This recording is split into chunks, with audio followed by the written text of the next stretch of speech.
All right, here we go with the grift. Here's another example of how the victimhood machine manipulates people while enriching themselves. Take a look. Every day. This is not an election year issue. 2014 is critical, but 2015 is also really important, and 2016 and 2017, 2018, because my focus is on 2021. I know Representative Fudge said we can't look past 2014. I'm focusing here, but my eye is on 2021, because when we do redistricting in 2021, if we have not changed the electorate, especially in the South, we will have a majority-minority population that is governed by a minority-white conservative coalition, and that's the most dangerous precedent that we could possibly set for the South in the next 20 years. And what we have to understand is that there are no longer blue states and red states. There are authoritarian states and democracy states. There are states that do not believe in the right of the people to have a say, who want to aggregate power and foment corruption. And there are states that want to guarantee that in this country, we have free and fair elections, we have access to the remedies that democracy is supposed to deliver, and that no matter what goes wrong in one part of the country, that the quality of your citizenship does not depend on your zip code and your geography. I started the 10 Steps campaign because we've got to understand that authoritarianism is a political system designed to achieve ideological ends. And the ideological ends intended by this regime do not include most of us. If you believe that Christian nationalism should be the law of the land, if you want protonatalism where women are relegated to simply serving as vessels for a man's intention, if you believe that white supremacy should be allowed to diminish the value of everyone else, then you want authoritarian states to win. But if you believe in democracy as the currency of America, then you want California and New York. You want every state that's willing to fight back to do so. But you're a grifter. That's what we believe. Folks, this right here is why Americans are done with professional victim politics. So that was Stacey Abrams. That was a clip from 2019, I believe, and then a current clip, all right? She built an entire brand, an entire national brand telling Black folks the system was rigged against them, that America was holding them down, that elections were stolen, and that racism explained every setback. Meanwhile, now she's the one being accused of breaking campaign finance laws during her own 2018 race. The people screaming about saving democracy, as you just saw, always seem to believe the rules apply to everybody else except for them. All right, so let's break this down, okay? So, Shelley, remember, we've talked about Stacey Abrams on here before, all right? What are your thoughts on this? My thoughts are this. She is speaking the same gibberish, if you will, the racial grift, as we call it. Mm-hmm. She's speaking that same, she's carrying on the line of a modern version of Al Sharpton. These people, the zip codes she's talking about, and your politics shouldn't be determined by that. Well, you're wrong, Stacey, because that happens particularly in urban areas. Many blue states or cities have zip codes where they're carved out. If you're a poor zip code, the politicians already know this. But do you see the likes of Stacey Abrams going in there with her, whatever her project was called, going in there to try to make those things equal? No. You know why? Because those zip codes are the ones that perpetually vote for the likes of Stacey Abrams and the Al Sharpton types, and they're not giving up their power. Right. So before I get you in here, Nicole, folks, we want to let you know what's going on. So we're talking about NGP, which is the voter registration nonprofit Abrams founded in 2013. Mm-hmm. And it's affiliated with a dark money arm. And that's it's called the NGP Action Fund. All right. Abrams ran the group until 2017, then stepped away before the 2018 gubernatorial race against Kemp. All right. Brian Kemp. The groups were led at the time by figures like Raphael Warnock. Remember him? Now he's the senator there. All right. Not the Warlock. Yes. Warlock. That's what I said. Yeah. All right. So again, Nicole, how is she able to get away with this stuff? Listen, she's able to get away with it because she represents what we like to call low propensity voters. So her New Georgia project, or that NGP, actually confessed to 16 violations of Georgia state law, election law. they collected a little over $4 million, and they're supposed to be a political action committee, but they never registered as a political action committee. And then $3.5 million of those dollars disappeared. No one knows what happened. They didn't file. They've agreed to pay the state of Georgia $300,000. It makes no sense from a political standpoint. However, if you're a person who's looking to grift people out of money, you go after the lowest of the low on a socioeconomic ladder. And there'll be very rich people who say, I support you going after those voters. They need to participate. I'll donate money to you, but you also take money from those poor people.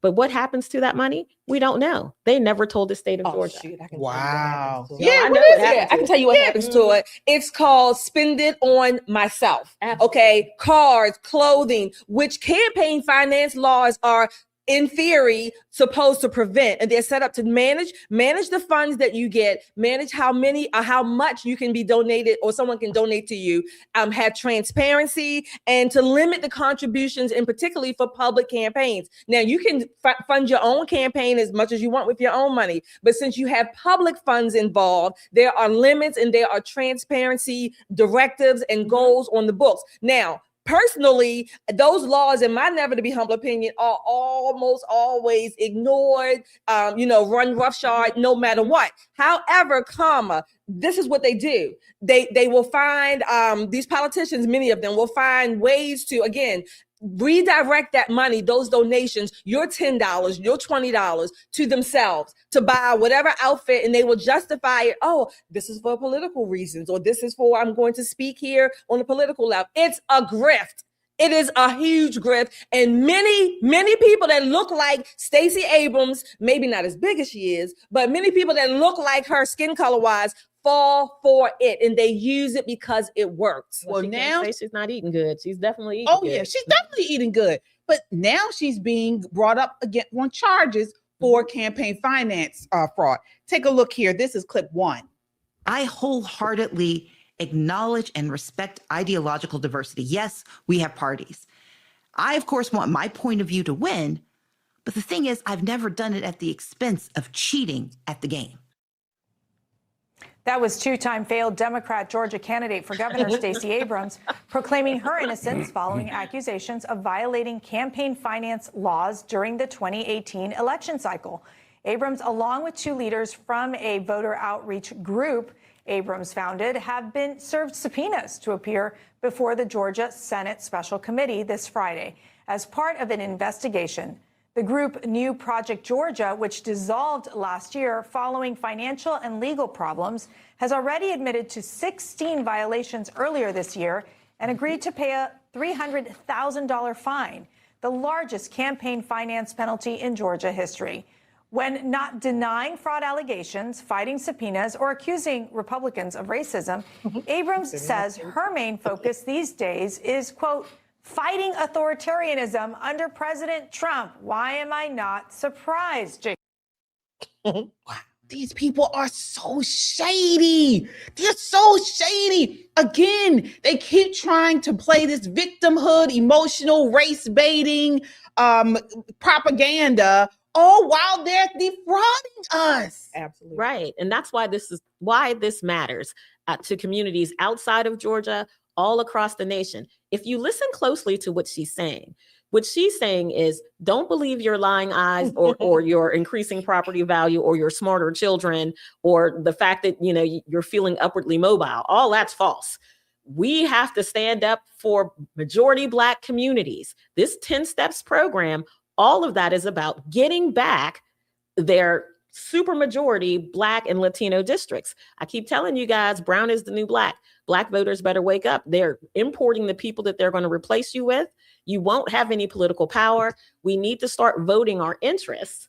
But Democrats will tell you what your interests are. Republicans let you decide on your own what you're interested in. Absolutely, folks. This is Pop in Politics. All right. Please come on in. As you come in, don't forget to like, share, and subscribe.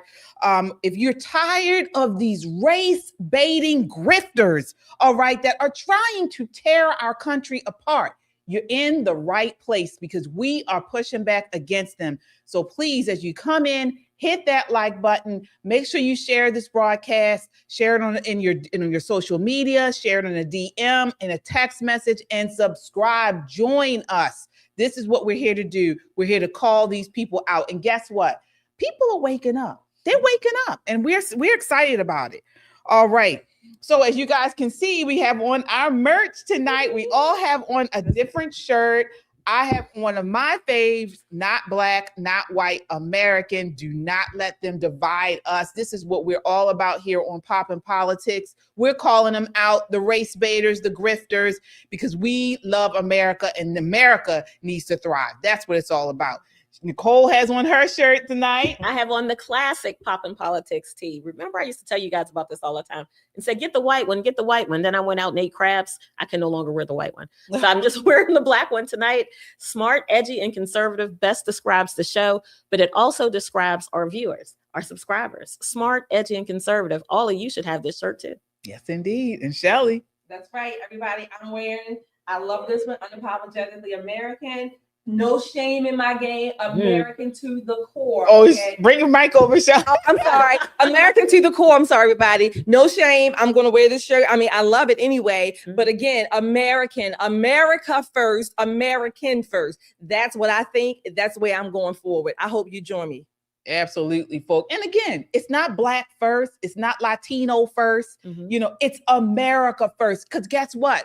America first means everybody. It's not about you being black, white, you know, poor, rich. Right. America first means everybody. All right. So if you get your merch, get your shirts there, you can go to our website at metroconservativemedia.com, click on that merch button, and you can get all of your merch. Absolutely. All right. So, I mean, and this is what we're talking about when we say America first. Did you guys see what the NAACP put out in Charlotte, I believe North Carolina? Yeah, it was this is image one. The NAACP Charlotte Mecklenburg branch put out an extremely racist statement. I believe it was within the last couple of days, saying it would be seriously disturbing for a white person to be made interim mayor of Charlotte. Yep, that is it. It says it is seriously disturbing for white folks to be lobbying to be the interim mayor in Charlotte. Our mayor, who recently resigned, is a black woman who is a registered Democrat. While black representation is being undermined and stripped nationwide, white folks are either tone deaf or worse, self-centered. Wow. It's not about you. In Charlotte, black voters have been intentional about having black representation. What is the consensus after several discussions? If the city council votes a non-black person in as interim mayor again, voters will hold you accountable next year. Wow. That is so racist. And they didn't feel this way when what's her name was Winsome Sears was running in Virginia. There you go. Just down the road. There you go. Shelly, what are your thoughts on this? Let me tell you, this is what we call, if Stacey Abrams to use her word, authoritarianism. This is people telling you, again, what to think and what to do, how to make your vote. That's number one. But what else this is so insidious, it's condescending. It basically says you are not an autonomous being. Hell, you basically have no value as an individual unless the NAACP determines you to have that value according to whatever your skin color is, how much melanin you have in your skin. This is utterly disgusting. And let me tell you the third thing that I have been noticing. Again, this is by no statistical, scientific survey or research. This is just what, in my never the humble be opinion, sees.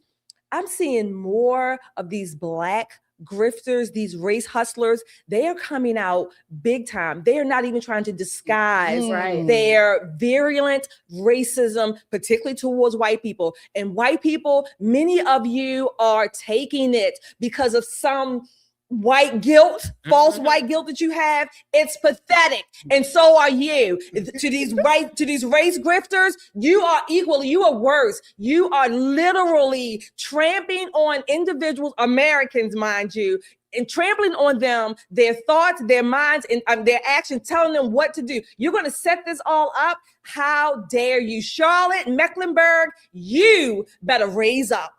Yeah, this is terrible. This is blatant racism. There's 2 points. Number one, the NAACP is a 501c3 organization. They should not be issuing endorsements of anybody. Exactly. Anyone. That's a little policy point that they used when they picked Abigail Spanberger, a white liberal Democrat, over a very qualified Black Republican woman who outclassed Abigail in every single category head to head.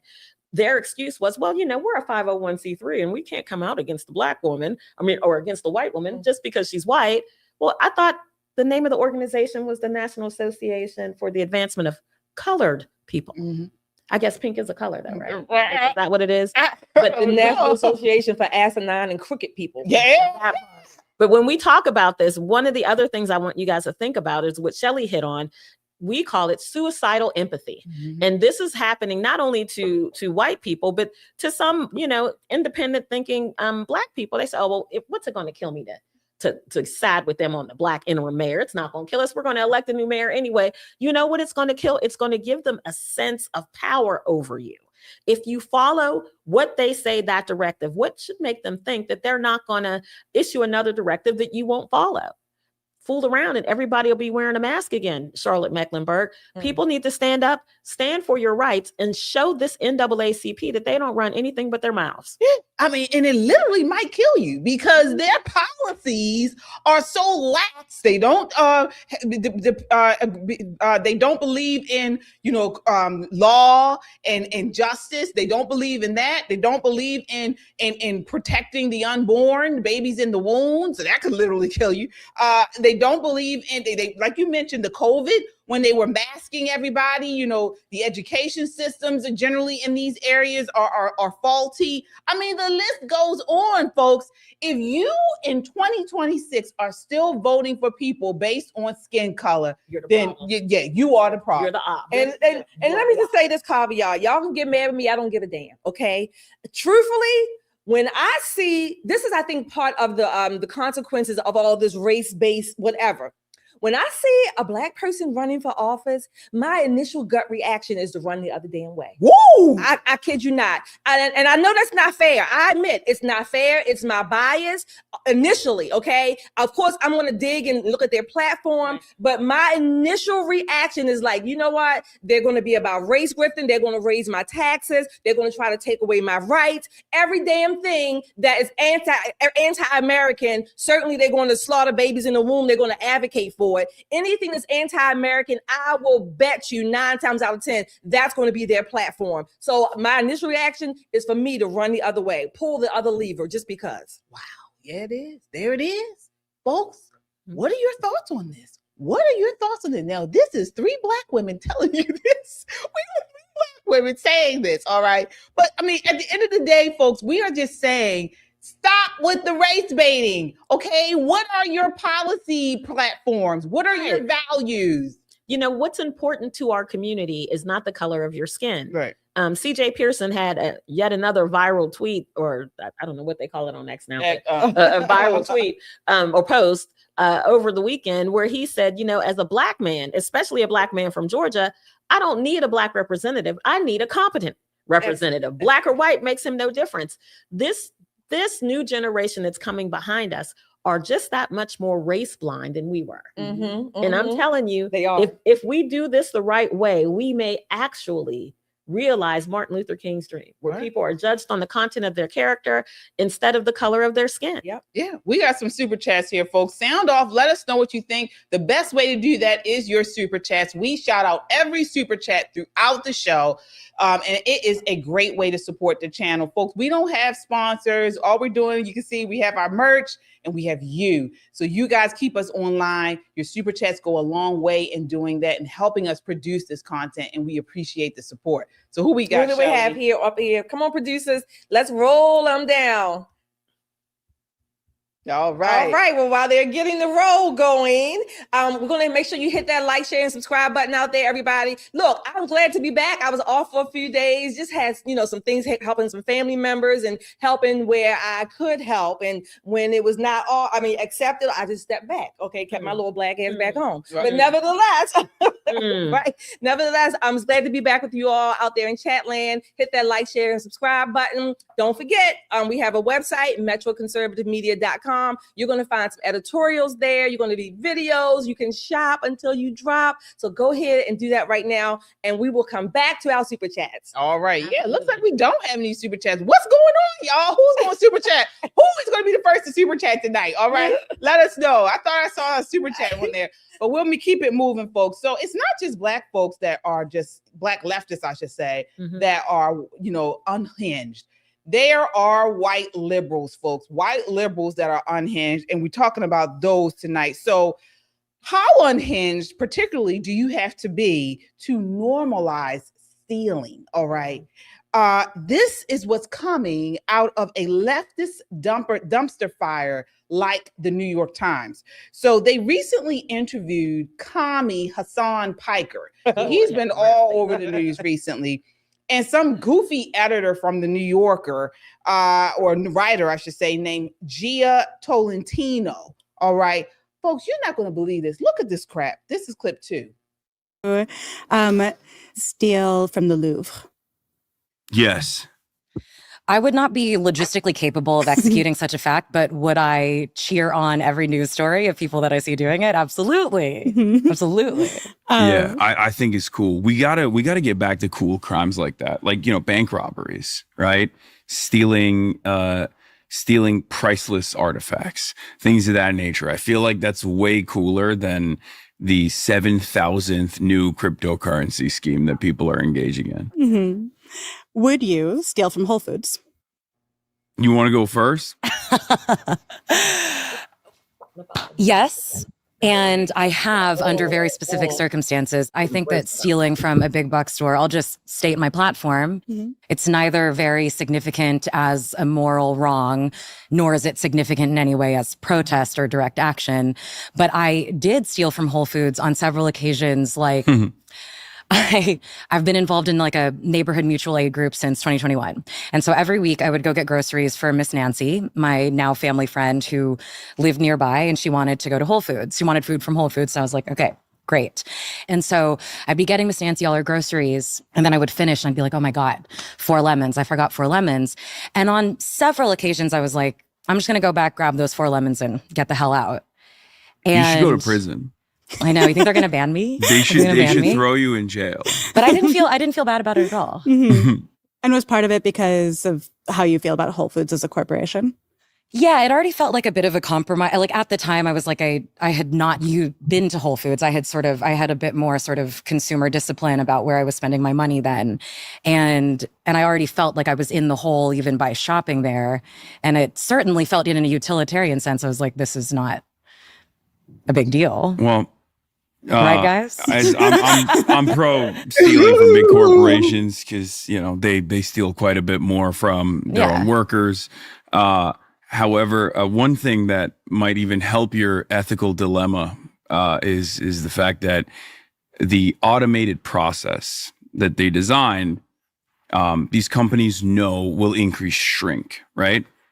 So it's actually factored in. The lemons that you stole are factored into the bottom line of these mega corporations regardless, and they still end up having increased profit margins because they no longer have to pay the cashiers that they used to hire, as opposed to this automated system, knowing full well that people are still going to be able to still steal a lot more efficiently, as a matter of fact, through the automated process. Totally. Well, I was looking things like, and shrinkage is roughly equal internally as externally. Like they expect it from their employees that they are sort of disenfranchising constantly. Yeah. But what about the argument that if everyone just starts stealing wantonly from these self-checkout machines, Whole Foods will eventually raise the prices?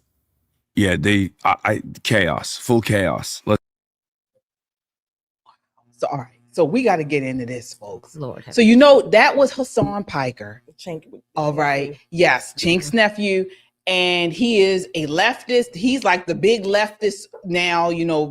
All of the Democrats are pushing him up, platforming him. And as you can see, these people, they're pompous, they're spoiled. And this guy, he's a nice looking guy, but he's the kind of guy where you meet him in person and he smells like hot ass and curry. All right. He's Turkish. So, I mean, this is a major problem. Shelley, I want to start off with you. Who pays for this? Well, idiot Hasan, he's talking about the shrinkage, or they already factored it in. Yeah, they factored it in by raising prices on everything else. Duh. This is why these types of people, do not look to them for your economics. Number one. Number two, they are having a public discussion about how they have stolen or how they continue to steal. And first of all, there's no shame, no embarrassment. They think they have a right to it. The one thing I could slightly say, okay, I'm going to give it to them. Now, stealing is up and down the social demographic scale. There's corporate, that he mentioned, that he kind of alluded to that. And then there's your everyday run-of-the-mill stealing, okay? It's all wrong. Don't get me wrong. It's all wrong. But these people are giving their co-signing to it. Whole Foods, and not only that, the Whole Foods and wherever else they go, you don't see Whole Foods in the blue areas, if you will, or in the urban areas, the heavily concentrated minority areas. No, you don't. So therefore, these businesses are going to keep leaving or not coming at all. And these people are going to come out to your area. These little lower level people, they're going to come out to your area where the Whole Foods are, because, hey, everything is up for grabs. Why not? Nicole, what happens to our country when you have commies like this normalizing stealing? First of all, this guy is an absolute clown. The things he says because he wants to be popular.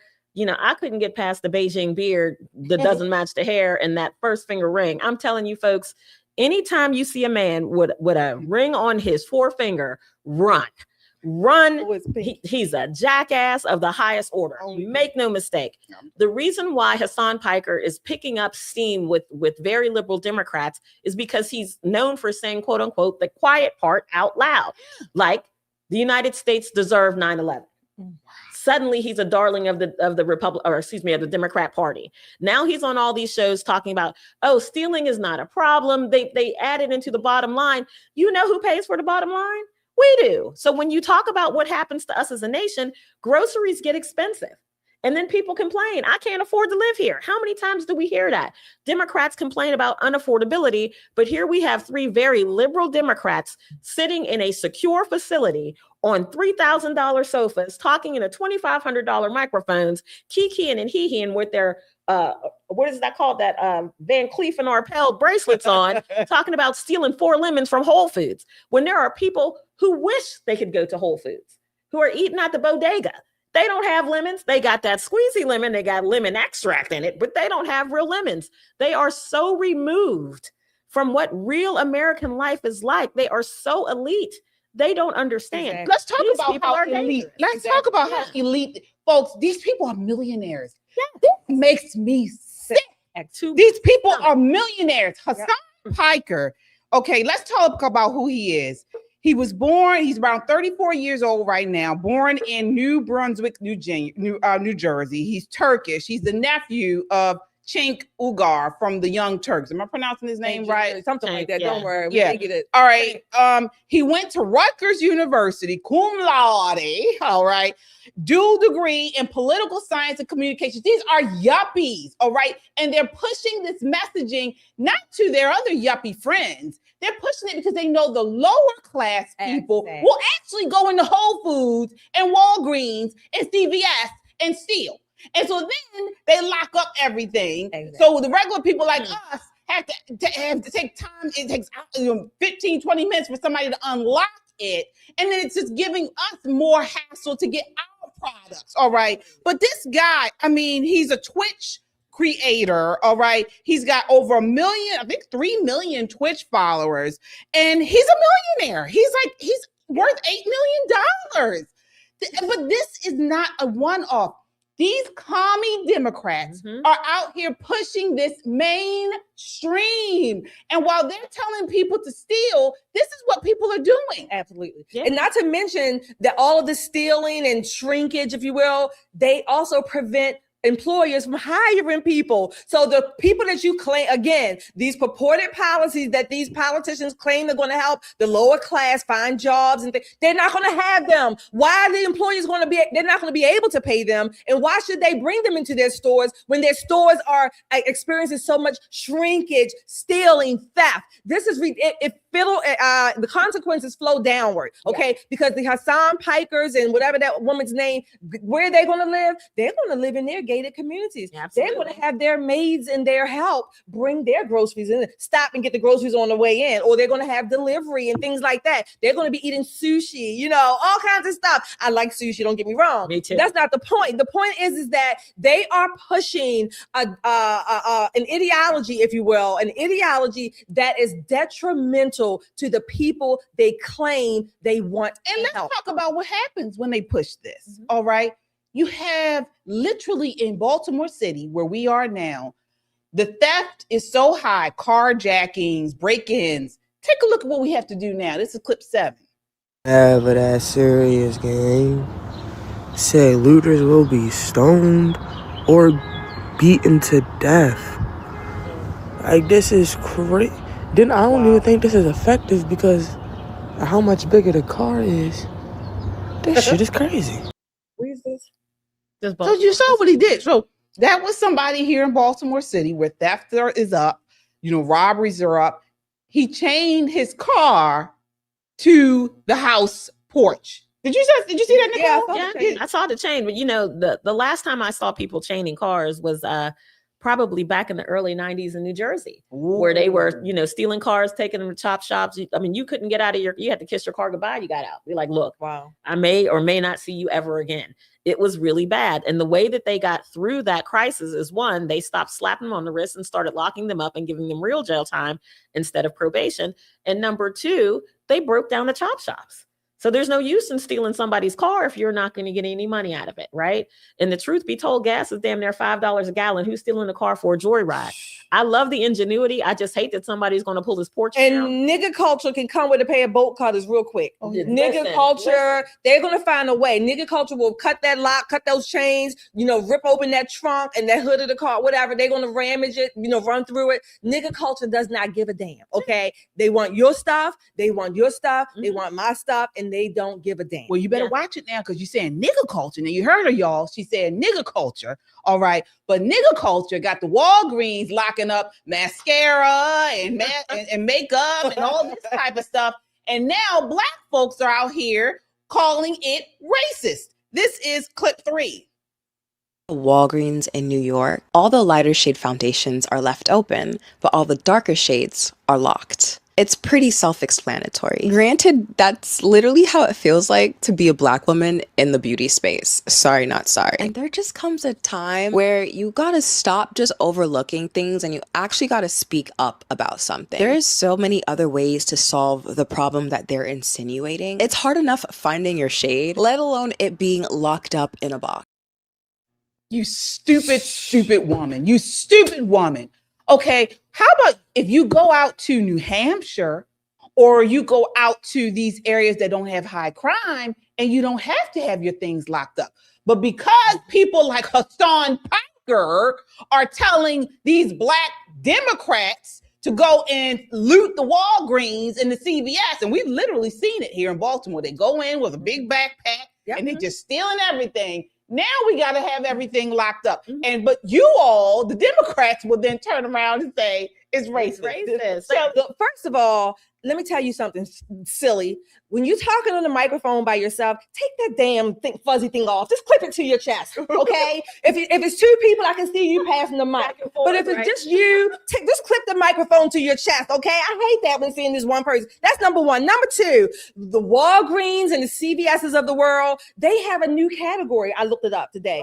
It's called organized retail crime. It's not even just shoplifting anymore because they're organized. Yeah, organized retail crime. And yeah, we know about organized crime, but now it's happened so much to economically and many quantity wise that it's called organized retail crime. They are Walgreens. Walgreens is reportedly going to close more than 2,000 locations by guess when? 2027. Wow. That's only about what, 6 months, 7 months away now. So that's just Walgreens, not CVS. Rite Aid is pretty much non-existent anymore, right? So in your other average little convenience stores. But let me tell you why the darker skin tones are behind glass locks or whatever. Because the darker skin people are stealing them. That's why.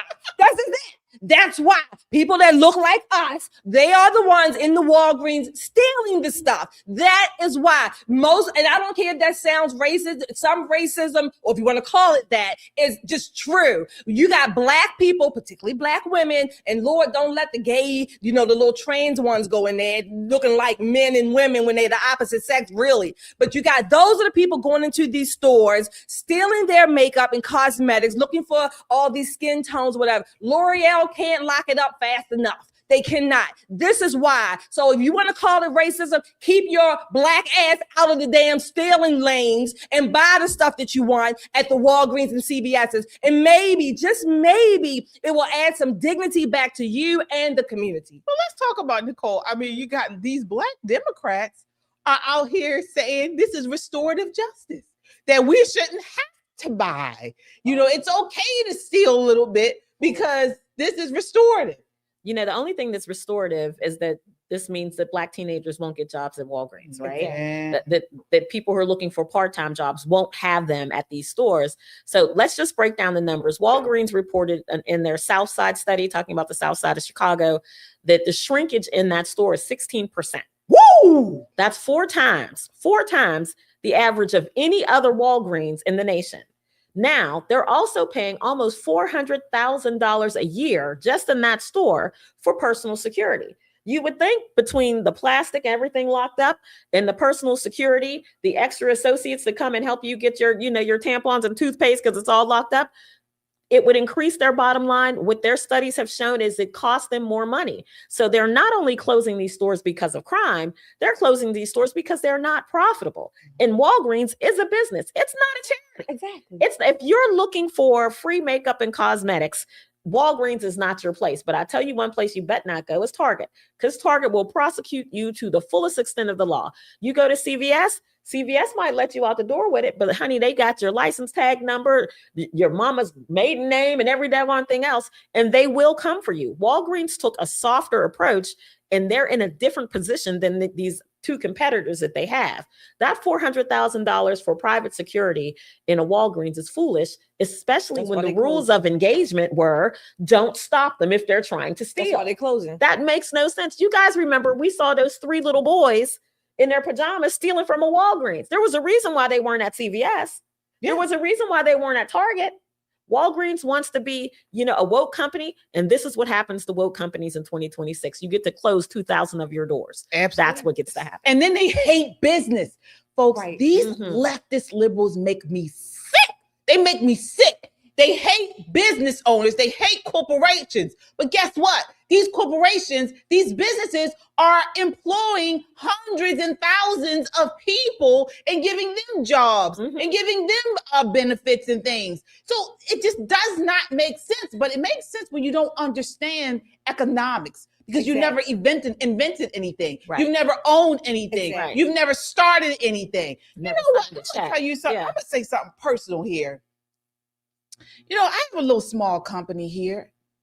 And I mean, for the first time, I'm able to employ people in real payroll and give people, money. I mean, that's a big thing. It's a huge deal. That's a huge deal. And I'm starting to understand, because people don't understand. You put in certain things into your company. And last time, these businesses don't even make money the first 2-3 years. Right. You don't even make money. All right. And then when you're finally making money and you're paying people, you're paying contractors and things like that, you're just trying to stay afloat.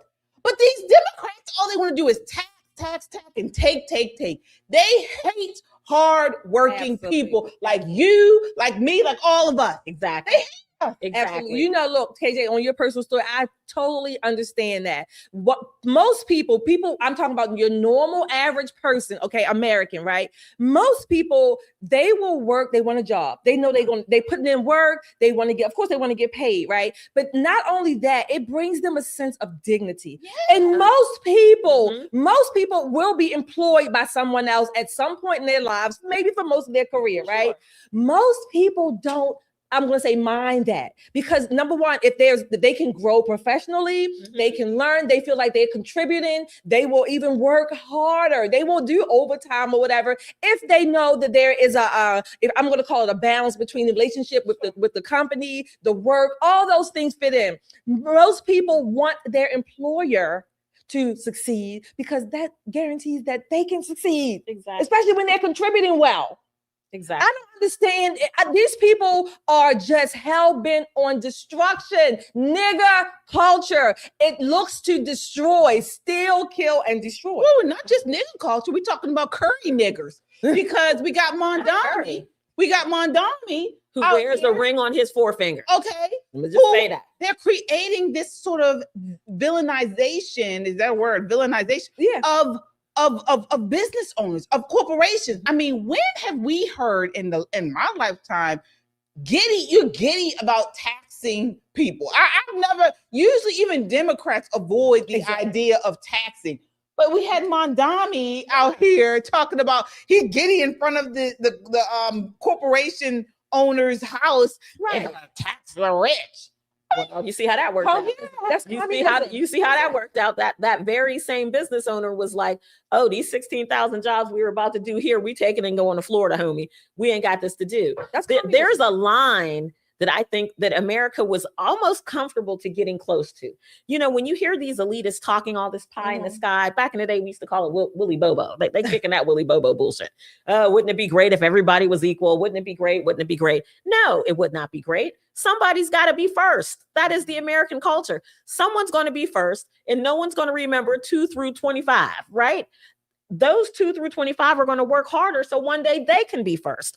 That is the way our nation is built. But we have these elitists who are saying, well, wouldn't it be nice if nobody competed? Right. Wouldn't it be nice if we just issued everybody money? Economically, that doesn't work.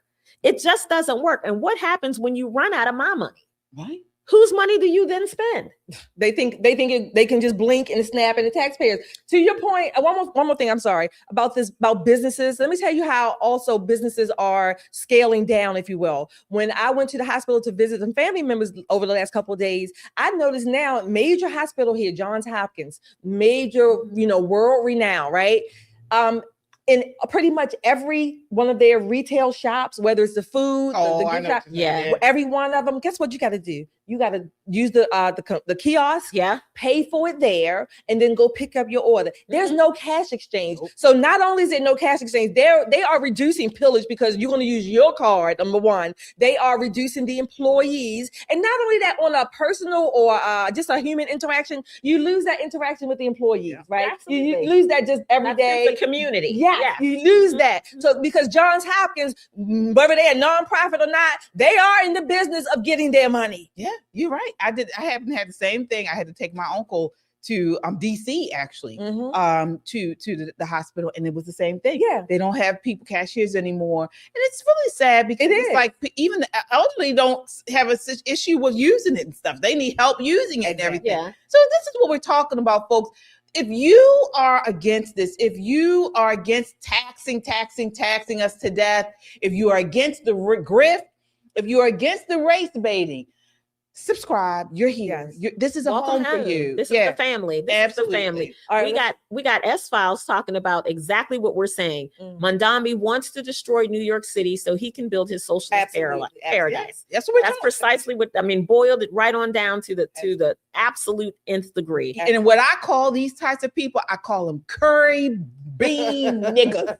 He's a curry bean nigger. That's what he is. First of all, I like curry. All right, so we do have some super chatters here. Josh says he loves your shirt, KJ. Thank you. Rita, hi Rita. Thank you for your $10. You ladies are amazing. Great podcast tonight. You ladies are so on point tonight. Thank you, Rita. And guess what? You're on point because you're here with us. Thank you, Rita. Butterbean, thank you for your $10 super chat. Hot ass and curry. Loving this show. That's what it is.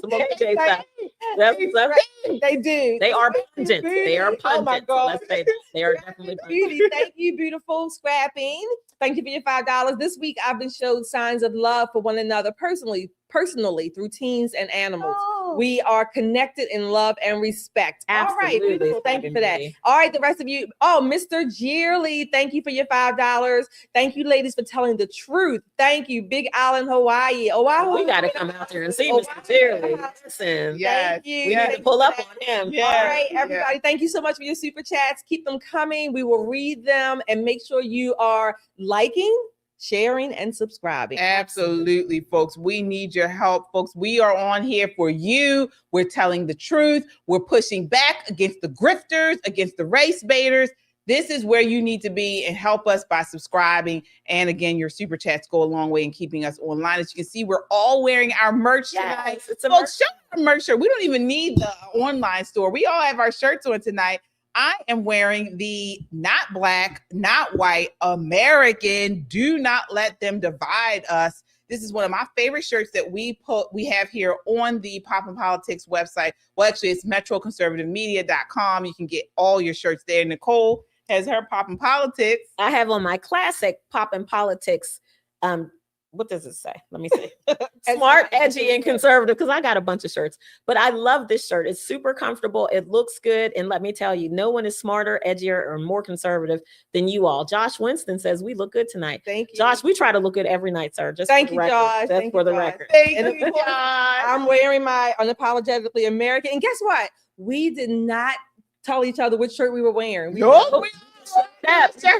just showed it. It's our personalities. It does. It really does fit our personalities. So when I walked in, I was like, oh, good. We don't all have the same shirt, you know. Yeah, so that's cool. That's really cool, folks. So let's keep on this line of how, you know, again, I mean, I gotta say it's the leftists. The leftists are race baiting, are grifting us. And I'm going to say this as a Black American, folks. I'm tired of hearing about slavery. Oh, I'm tired of it. Lord. All right. And so that takes us to this one. I mean, I'm sick of hearing about slavery. And, you know, we continue to get the Democrats pushing this sort of oppressor, victimhood mentality on us. And it's another grift. It's a grift used to guilt trip generations of Americans and keep Black folk in perpetual victimhood and white folks as forever oppressors. Stop it. But they won't. Take a look here. This is clip 4. Welcome to America. The dumbest shit. Tell me what you're thinking. Just so much. Kleenexes, please. I've always been interested in history and the history of Black people. I took Afrocentric classes at U of L. My grandma lived at 2821 West Kentucky Street. I've read so many books, and now I belong to a church that's primarily African American, and I wouldn't be anywhere else. Thank you. What in the world? What in the Lord? Bang my hands and bang my feet. I want to be Black, and Black means to be a slave. Somebody sent her to my house and she did the laundry. Look. All right, first, before we get into this is the Roots 101 African American Museum in Louisville, Kentucky. Louisville. Lamont Collins opened the museum around 2019, 2020, and it features artifacts including heavy slave shackles, reportedly over 400 years old. All right. I mean, am I wrong, Shelley? I'm just sick of this shit. I'm sick of it. Let me give you a Shelley stat. Most Black people were never enslaved, okay? They have not been. Certainly not in 2026. All the Black people living in the world were never enslaved at all. That's number one. Number two, that woman, she looks like, I'll say about, let's say late 60s, early 70s, give or take. She waits till now to get up in front of this Genghis Khan. How you say it? Genghis Khan? Genghis Khan looking man. And, you know, professing her guilt and sorrow, whatever. Let me tell you another fact. Just like a man cannot transition to a woman, a white person, you can't transition to be black. You will never experience that aspect, if you will, of being a slave and being, feeling how black people did. We don't even know. Exactly. We only hear from our ancestors and I have the same skin color. We don't even know how it really feels, okay? These people are not just manipulative, they are sinister. They are sinister. They hate white people. I think we said that before. They really hate white people. Let me tell you, that's what white folks, y'all in danger. Yeah. Y'all in danger, not just from black folks, from your own kind. That part. Your biggest op is yourself. That is your biggest white people. White liberals are endangering America. Nicole, make no mistake, they absolutely are. And listen, they don't let facts stand in their way. They are happy to tell you half-truths, embellishments, flat out fucking lies. It is ridiculous to me that they keep purporting all of these things that are simply not true and easily disproven. If she wants to learn about the African-American experience, she should buy herself a ticket. I think it's about $45, $50 Southwest. Fly into DC, go to the African-American History Museum, or go to the American Civil War Museum, where you can learn that only 25% of Southerners had slaves. And of that 25%, most of them only had 5 slaves or less. When she's living Gone with the Wind, like she's got on some antebellum dress and there's this palatial estate and girl, that's not how any of that works. Miss Charlotte. There was none of that. They romanticize American slavery, and it was not like that. Both sides that do it, and it makes me very angry. Because then you see black people like, if I was a slave, I would have revolted. They would have never smacked me with a whip. Boy, you would have picked that damn cotton because that whip would have been on top of you. But let me tell you this, slaves revolted all the time. The resistance was all of the time. It is the human experience that when people are after you and people are chasing you down to resist. Are you saying these people were less than human? No, absolutely not. So both sides are gilding the lily for their own reasons, and the truth stands in the middle. She needs to come and learn the truth and stop with these race baiting hustlers that's putting shackles on you like it's 1770 damn 6. But I mean, we're hearing the race baiting and the indoctrination in education, in movies, from the mainstream media now. They are no longer investigating this. They are going along. They're biased towards the Democrats. The Democrats are using this race baiting to win elections, and they are assisting them. And so we're seeing it all over the place, folks. And not just, as I mentioned, in movies, one of the main movies that perpetuates this is Roots. I mean, if you are black and haven't seen Roots, then I don't know where they literally get upset with you. If you say you haven't seen Roots and you're in a room full of black people, they get mad at you and they put you out. So, I mean, but this is this is a movie that pushed this idea, what slavery was like, what the antebellum South was like. And it wasn't true. Take a look at this. This is clip 8. Did you beat up a girl for using the N-word? Yeah, I did. I tore her ass up. I'll do it again. Suki, you can't go around beating on people and fighting people. Hold up. I thought you said you were a mom. I thought you said you want to get home to your kids. That's what you said. I did. Ain't no white woman about to sit in my face and keep saying nigga. You was on the show? Yes. I don't like it. It make me feel some type of way. It hurt me. It hurt me real bad. It make me think you playing with me. So I take certain things really serious and I try to cover it and act normal sometimes. But I ain't gonna lie. When it come to how I was brought up and going to Kumba Academy, we had to sit there and watch Roots. Yeah. We had to watch it, you know? So certain things I don't play with. A scene that was shot in Roots after the African, LeVar Burton, had been told that his name was to be Toby. And he refused it, and he was beaten to make him say his name was Toby. And then after he was beaten, he's bloody and all, he was cut down, and he fell into the lap of Lou Gossett, who was playing fiddler.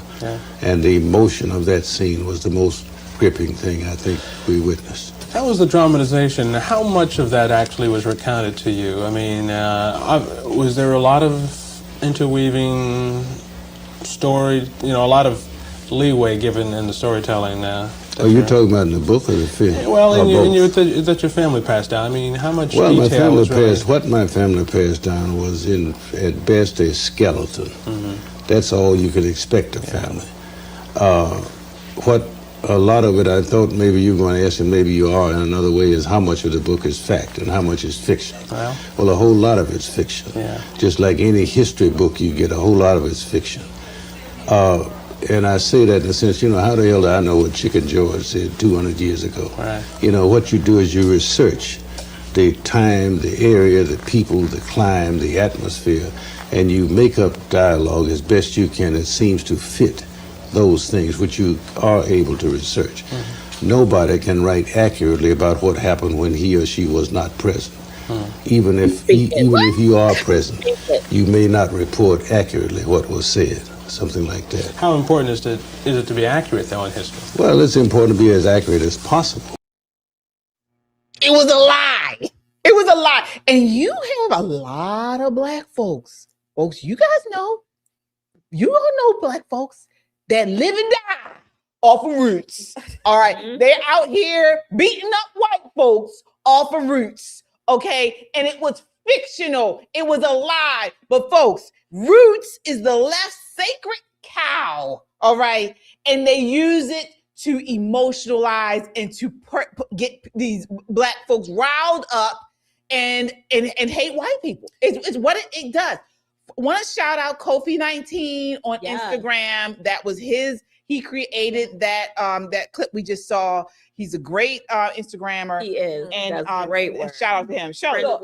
Let me say this to Alex Haley's defense. I don't disparage him. He wrote a fiction book. Go to the library. There are many books of fiction. Not a problem. I don't have a problem. What I do have a problem with, you're right, the grifters, the race hustlers, the Al Sharpton types, Jesse Jackson, God rest in peace. These are the people who have used it and they have taken it to a level where they're only using it to benefit themselves. In many ways, if you really think about it, they are the modern slave master, because they are controlling the narrative by which too many black people in particular see themselves as somehow identifying with slavery or being slaves when they have never even been at all, okay? Never even close to it, not proximity. Even if they had ancestors, they were like 4 and 5 generations ahead of their time. So that's that. But ultimately, using these narratives in this way, what it ultimately does, I call it re-enslaves. In a sense, it dehumanizes the people again. And if you look at slavery history, not just in America, across the world, if you will, there are some major themes that are evident in slavery. The brutality, how global it was, certainly the harsh labor, the harsh circumstances, and the dehumanization of it. Of course, there's always this friction between resistance and survival and things like that. Look at Frederick Douglass's narrative. Okay, He talks about how his enslavement conditions, but nevertheless, these people are using these works of fiction and just the overall grift to enrich themselves off of many black people, and in this case, hell, white people too. You got 3 black women up here telling you should have told that Genghis Khan character to get the hell out. They look like they were in a church. They sure did. No, it was the actual museum. They were in the museum.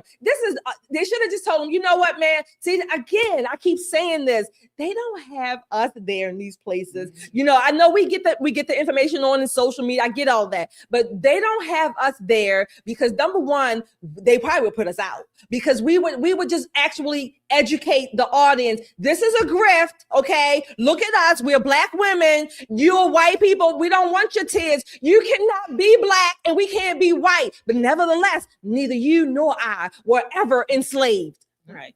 Yeah. And the horrible thing about it is, and there's a lot to be said for the horrors of American slavery.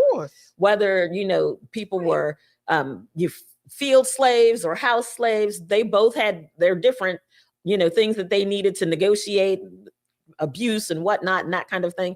Take nothing from that. But when you look at the generations of Black Americans after slavery, they didn't hold on to the horror. They pushed forward. It is only now that we have this embarrassment of riches, right? We vote. Most Black people say, well, I don't feel like voting. You have the luxury of voting or not voting, or participating or not participating. We have homes equivalent, if not better, than some white people's homes. The playing field has been, for the most part, level. We are quite literally the hope and the dream of the slave. Make no mistake. Don't think we have overcome. We have already overcome. We need a new spiritual. I'm ready. But I want to say this. When you look at Alex Haley and he's telling people, well, most of it was work of fiction. The truth of the matter is he called it faction, right? That was his thing, faction. The truth of the matter is when you take a hard look at it, the parts that he plagiarized were the only fact part. The rest of it was just pure, hyperbolic dream. And he has, as a writer, the license to do that. But Black people, it was shown to us like this was absolute fact. You need to know it. You have to watch it every time it came on TV. It was like a Black holiday. Everybody sat in the house and watched 4 days of Roots. Everybody was calling folk Chicken George and Miss Toby and Toby. My name is not Toby. I'm coming to Kentucky. I mean, it was a whole situation. Yeah. So when you hear this young Suki, who's not old enough to have been alive when Roots first came out, saying that her parents sent her to some academy, Kumba Academy, where they were forced to watch Roots. This is what we mean, folks, when we say we're putting that emotionalism, that victimhood into our youth. And what happens is they turn out like Suki. They turn out and say, let a white woman play in my face. I'm a beater. I don't care if I'm on camera. I don't care if I have to get away from, be away from my kids in jail. You can't play in my face. I watched Roots. Roots was a work of fiction. Yeah, but they played it like it wasn't, and like that's it was what it is. Yeah, right. Like this is social. This is social manipulation. Yeah. This is what we're talking about, folks. And you mentioned about what's the new Negro spiritual. The new spiritual should be, come on, brother, white sister, let's come together. In America, let's come together in America. Ooh, production, can we cut her mic? Yes. That's not going to be the spiritual. That's not going to be it. That's not going to be under the flag. No, man. Talking about. No, man, Pam. That's not going to be the spiritual. That's not going to be the spiritual. But what I will say is this.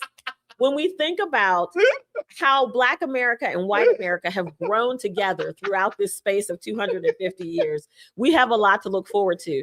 The one thing we're not looking forward to as a group, and I think we can all agree, is that KJ's song is not going to be the new Negro spiritual. The new Negro spiritual should be GTFOH. What's that? That's what, get the fuck out of here. To grace grifters. That's what it should be. That's precisely what it should be.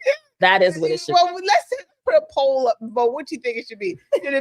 Should it be my thing? Come, white brother. Why is she getting the second? Black sister. Why are we getting the second? Let's come together. I don't even know what one country. Know. Or should it be what Shelly said? GTFOH. Get the fuck out of here. All right, folks. We got some super chat. Yeah. Thank you for super chatting. You saved us from the third verse. Thank you.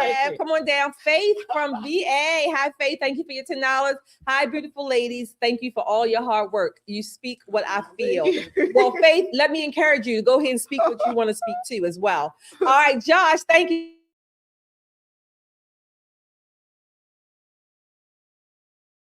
Black regiments in the Civil War. Watch Glory with Denzel, Matthew Broderick, Carrie Elwes, and Morgan Freeman. One of my favorite movies ever. Yes, it is a classic. It is a classic movie. You have to watch it if you have not seen it. Come hey, here. Thank you for your $5. I am here, Pat family. Let's get it. Thank you all for your super chats. Keep them coming. But in the meantime, if you have not done so, hit that like, share, and subscribe, and go to our website, www.metroconservativemedia, so you can buy one or more of these shirts. Also, our other platforms are there as well with their merchandise. So go there and support that site, www.metroconservativemedia.com.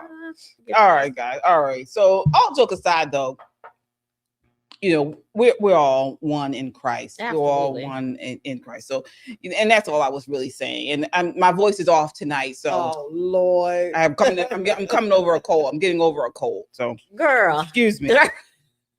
But that's neither here nor there. What we also want to talk about is just basically we as Black people, we need to take ownership. We need to take ownership. It's not about the victimhood. It's not about the oppression. Our community will never thrive like it's supposed to until we stop making excuses, blaming somebody else, and take ownership of our community.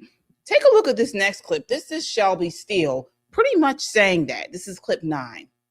Place where Trump sort of represents this, where we can't help it. History itself is sort of moving us along, it's saying to Blacks and whites a little differently, but it's saying there's nowhere else for you to go. You can get reparations and as much as you want, but you've already gotten trillions of dollars of reparations. We can give you another couple trillion, and you'll still be far behind. You'll still be at the very bottom. You'll be at the bottom until you take charge of your own life, until you stop looking at white people as people to shake down with guilt. History put us in a position where we did that, where it was inevitable to do that, but it gets us nowhere. Yeah, he's right. Shelby. Look, I love Shelby Steele. God bless him. He's still here. Amen. One of his earlier books, again, White Guilt. We've mentioned it. White Guilt. Read that book. Read that book. It's a little autobiographical because he talks about he's of a mixed race heritage. Yes. So nevertheless, read that book. But one of the things that we try to stress here, and we've stressed over the years many different ways. First of all, let me speak for myself. Number one, I don't give a damn what your skin color is, okay? Yes. It doesn't move me one way or the other. It doesn't impress me. It doesn't regress me or recall me. It doesn't. I look at you as a human being first, number one. Number two, that same attitude applies to myself. I uphold that for myself. So if you come with your bullshit based on my skin color, you're going to get it. KJ, we had a disagreement one time with that woman. That woman that I met, KJ said I was hard on that white woman. Whatever. Nevertheless, that's just how it stands. I don't care about your skin color. Frankly, I don't even care about your heritage, FBA or whatever. I don't. I care primarily that you are a human being made in the dignity and in the image of God. Number one, and well, number two, and that you're American. Go ahead. Let me jump in. I do care when it comes to skin care and hair care. Okay. I don't let a white woman do my hair, and I don't let a white woman, with skincare. Well, that's one thing. Fine. You go with. That's just culturally appropriate. As a human being, your dignity is in the fact that you are made in the image of God. That's number one. I don't really care about your titles, your pedigree. I don't give a damn. I care again, human to human, if you will. That's ultimately where I land, if you will. But this race-based stuff is Black people are some of the most successful, at least from historically, okay, in America, no less. The same place where slavery was, transatlantic slavery, chattel slavery was, we have made tremendous strides. And for that, number one, we should be grateful. We should be proud at how we have, quote unquote, we have overcome. We have in many ways. There are areas now we have regressed in that we need to maybe redo again, if you will. Yeah. But nevertheless, my value and your value should not come based on what I think white people think of me or what they may actually think. Hell, I don't care what most black people think of me. I don't. I've been called bougie. I've been called, I lost my black card and whatever. I don't care. Ultimately, it is pointless and meaningless. What are you and what are you doing in your walk, if you will, in your life, in your passion, in your purpose? Ultimately, that's it. How we treat each other. That's the end of the day for me. The long and short of it, I'll say that. Now, let me add this caveat. If you are a dick pretending to be a chick and you're using it to prick children, we have a problem. Yeah. Well, I agree with that. But one of the places where we see this a lot, KJ, and I think this will probably resonate with you, is in the church, where people say, oh, I go to a black church, as opposed to, I guess, a white church. If you're a Christian person, you're a follower of Christ, right? God made everything in variety, including human beings. Absolutely. So why would it make a difference if your pastor is black or white, or if the other parishioners are black or white? Is it a culture thing? Is it because the way the choir sings? Is it the dancers? I mean, what makes that difference? That's more of a culture thing and not necessarily a skin color thing, because we're all one in the body of Christ. Right. We are all one in the body of Christ. What scares Democrats, and you hear them say this over and over again, and this is a buzzword. You all should be listening for this buzzword. When they say Christian nationalism, that's a buzzword. This is them saying we don't like Christians and we don't like patriots. And we certainly don't like Christian patriots. We don't like them together. We don't like them apart. These are like the people who don't like jelly and don't like peanut butter and damn sure don't like peanut butter and jelly. This is who these people are. And when you hear them say that, you need to know they're not on the side of America. Right. They're not America first. They're not America last. They'd like to see America demolished. These are the globalists. These are the people who say, if the world is flat, we're all equal. We weren't made to be equal. And God's word teaches us that. Absolutely, Nicole. Folks, if you are a Christian, hit that like button. If you are a patriot, hit that like button. If you are a Christian patriot, super chat. All right. This is where you belong, folks, because we're all of it. We are all of it. I am a Christian nationalist. I don't take any issue with saying that. This is not a theocracy, but this nation, it has biblical principles, and I don't mind it. I love it. We have some super chat here. All right, Yanni. Hi, Yanni. Thank you, Yanni. She says, "Ooh, production, can we cut her mic?" I have an issue with my throat tonight. She does have an issue with her throat, and it's the same issue she has every night with her throat. Okay, no vocal sounds. And that's not true. That's not true. Now, she can sing some Stephanie Mills song. That's what she can do. Nicole is the peacemaker. I am very much so. All right, Dion. Hi, Dion. Thank you for a new member. I saw in the chat that you were a new member. Thank you for joining us. One more time, break it down. No. Okay, see. Wait a minute, Dion. You knew. So let's do Hit that GTFOH button. Hit that. Thank you. Dion, again, we have another super chat. Dion, Kung Fu CJ, thank you for your $2. Shelly is cuz they ass out tonight. Thank you, Kung Fu CJ. You're always so faithful to join us. Dion, again, he also became thank you, Dion, for that. And we have another super chat from Dion says, Shelly, the sophisticated gangster. Every day. Thank you every day. for joining us. All of you out there in Chatland, thank you so much for your super chats. Thank you for your comments. Hit that like, share, and subscribe. Don't forget that. That's very important. Absolutely, folks. So this is where the conversation actually gets deeper. All right, because underneath all these stories that we've talked about, whether it's excusing theft, endless government dependence, or the constant reshaping of cultural norms. All right, this is what the left does. There's a bigger question Americans are wrestling with right now. What happens when a society starts drifting away from personal responsibility, when they start drifting away from moral boundaries and timeless values? More and more Christians are asking these difficult questions about faith, culture, government power, family, and biblical living actually looks like in America. What does it look like? Take a look at this next clip. This is, I don't have the clip number here. Do we have the clip number? I don't understand how you can be a Christian and be a Democrat or a liberal. I don't understand how you can play for the other side. I really don't get it, because there is nothing that they promote that God promotes. First off, Name me one thing that the Democrats are for that God is for. Exactly. So what are you doing? What are people doing?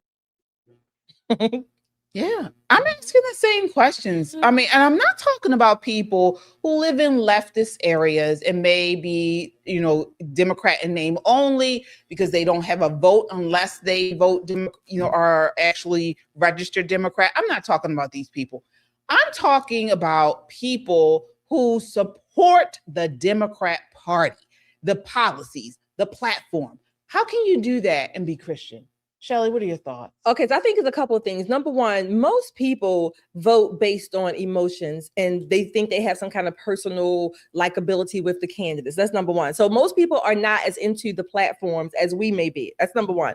Number two, I'm going to distinguish a little bit today's Democratic Party versus of old. Okay, there was a time when there were so-called blue dog Democrats, moderate Democrats, if you will, and where most Americans, even if you're a Republican today, most Americans, if you look at a lot of polling over different issues, most Americans kind of fall in that middle realm anyway. So these are the extremes. The Democratic Party today, to that lady's credit, what are they promoting? That's a good question to ask. What are they promoting? And if you ask your average voter in Baltimore or your average city across the country, they probably don't know.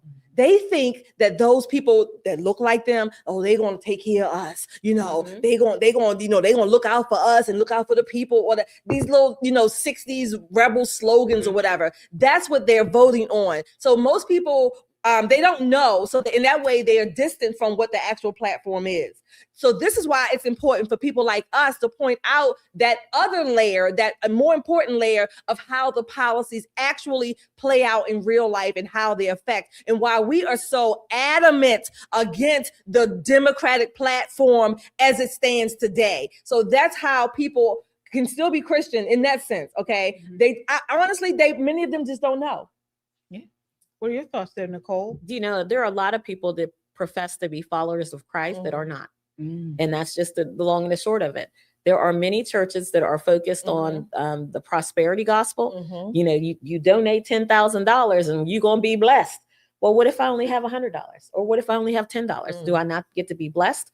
There are lots of churches that are in it for the business side, not for the Bible side. Going to a biblically sound church is hard to do because you're going to have to sit through maybe 50 or 60 churches that are incredibly entertaining. Make no mistake, very entertaining, but your soul isn't getting fed. You're not getting the word of God.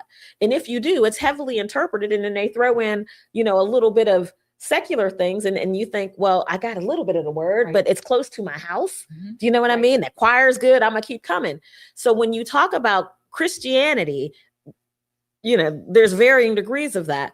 When it molds with politics, Democrats don't believe in anything that's Christian. They don't. The destruction of the family. When you talk about killing babies in the womb, and not only talk about it, but advocate actively for it. Exactly. At their convention last summer, they had dancing abortion pills. They literally brought abortion van. They brought a van, a trailer to do abortions and vasectomies. It's not enough just to kill the baby that's living inside of the woman, but they're going to sterilize the men so they don't ever have a chance to reproduce. Whatever happened to be fruitful and multiply? I guess that they missed those pages. There are several pages of the Bible that they're missing. But with all of that said, people are flocking to what they thought things used to be. Absolutely. Our job, your job, is to raise their awareness, so that they understand that the Democrat Party that belonged to their grandmother is not the Democrat Party of today. Simply proved. What's the guy who's running in New Hampshire that's got the swastika?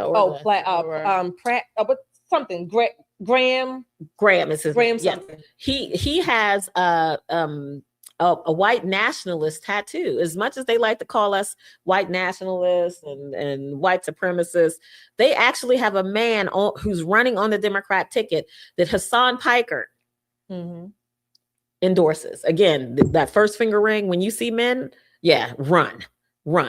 This is really scary when we talk about people who play with Christ and then they dab into politics. It makes for very strange things that happen mostly in Black and brown communities. Exactly. That's my number one issue, folks.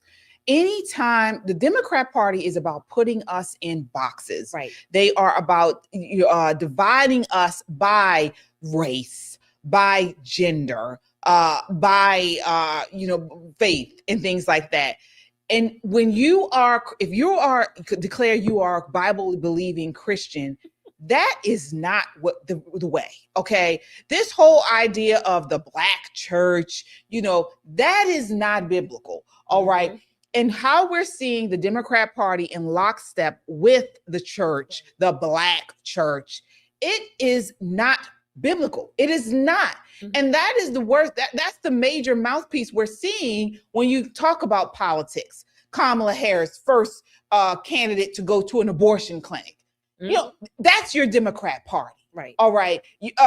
Michelle Obama going on Call Me Daddy podcast and pushing sexualization of our youth and things. That's your Democrat Party. Okay. And so and it's not just a marginalized portion, that is mainstream. Okay. That's the majority of their platform. Exactly. Of their platform. Exactly. So if you can still, do that and vote Democrat, down the line, you're a card carrying Democrat, you pushing, supporting their policies, proud and loud, then, there's something wrong with your Christian walk. That's all I'm Do you know, KJ, we used that against them successfully in Pennsylvania. As everybody knows, Pennsylvania was one of the biggest swing states. And as we did election night coverage, I was sitting across from a Democrat counterpart on Fox, and he and I were having conversation off camera saying, do you know what? Wherever Pennsylvania goes, that's who's going to win the election. So he said on air, as soon as college lets out, Democrats are going to pull away because we were neck and neck. And I said, you're right. As soon as college lets out, all the Rogan bros, all the Charlie Kirk followers, the TPUSA kids, when Trump wins Pennsylvania, it's a wrap. I'm leaving. I'm on my way, back to BCF headquarters, and we're having a party. And that's exactly what happened. And you know how we got those people to vote for Donald Trump and the Republican Party? Because all of those handouts says Kamala Harris and the Democrats want to transgender your children. They want to spend your tax money, making sure that men who are in prison who want to transition to women, your tax dollars are spent on. Right. We took that message to Black communities, to brown communities. Yeah. We didn't go to those elitist Democrats because we've written them off. They're not worth the breath. But Black and brown communities who are notoriously undereducated when it comes to political things.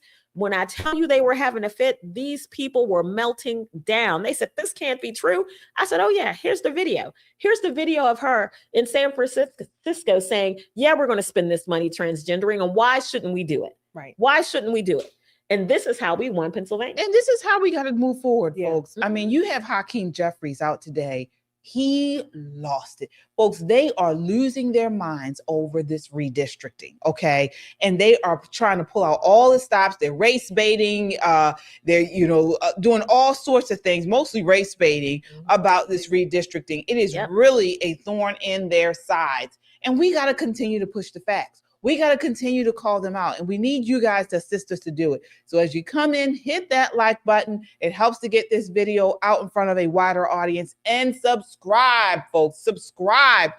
We need to come together, not Black, not white, as Americans. Absolutely. Come together and take back our country. Take it back from the grifters. Take it back from the race baiters. All right. We need to come together and do that. We need your help. You are here. You are home at Poppin' Politics. And that does it for us tonight, folks. Do we have any more super coming up here before we sign off? You can super chat after we leave as well, folks. All right, there you go. Oh, we saw that. Hi, Dion, again. Thank you for your $2.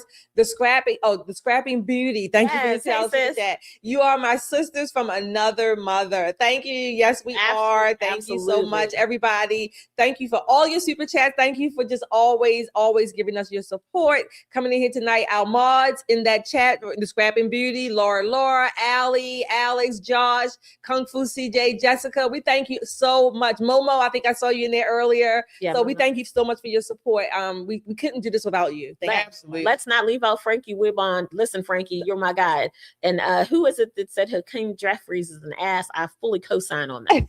Absolutely. We all co-sign on it, folks. We fake Timu Obama, fake Hakeem. They call him Harry Hakeem, and it's not because of anything you can see on the video. It's something down below, and it's that's just too much. That's right. That's just too much. Right. Don't forget, the S-Files posted that we do have a Discord channel, so head your way over there and you can chat as well, or I don't know what you call it over there, chat, tweet, whatever.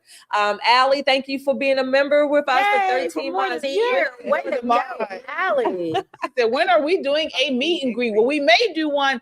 We maybe have one coming up in Boston, in Massachusetts. We want to meet up with Josh. We're working on it. Trying to get it together. But listen, all the people who think my meta glasses are cool, you're absolutely right. Remember, let me tell you, a couple of weeks ago, my daughter is not big on watching the show because she said I talk too much, and she's probably right. But I was saying that my patients were talking to me in other languages and I couldn't understand them. And my English is good. My Spanish is iffy at best. I get the days of the week mixed up. But for Mother's Day, second generation meta glasses, and I'm gonna tell you, I love them. Oh, you look really pretty, Nicole. I love them. All right, everybody. All right. Until next time, folks, count your blessings, and because we're blessed to have you. Absolutely. And live a life of purpose. Good night. Good night.